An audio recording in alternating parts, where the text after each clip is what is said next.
Passwords in user description. Passwords in user description is a type of password attack where an attacker gains access to sensitive information by searching for passwords that have been stored in the description field of user accounts.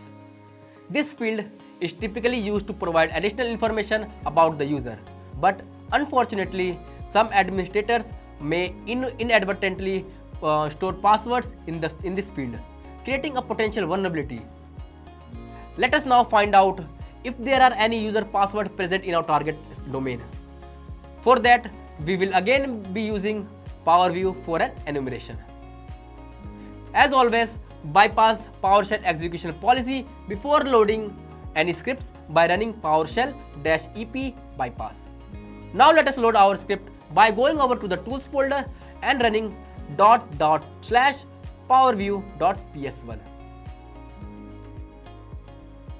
Once loaded, let us enumerate our users and their description fields by running get-net users and then select name and description.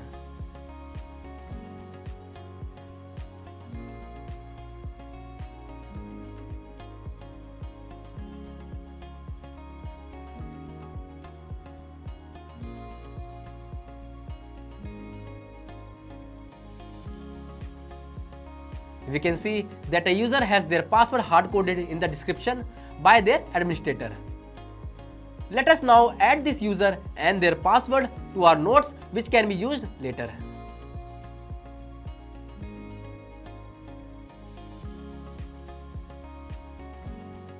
Since we have obtained those users' credentials, we can mark those users as owned in Bloodhound.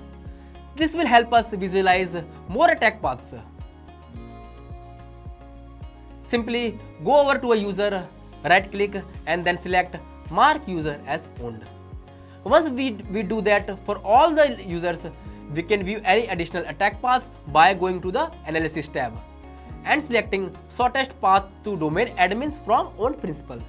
We can see a new path from our recently compromised user. We will go over this attack path in detail later in the course. Storing passwords in the user description field possesses significant risks to the security of an Active Directory environment.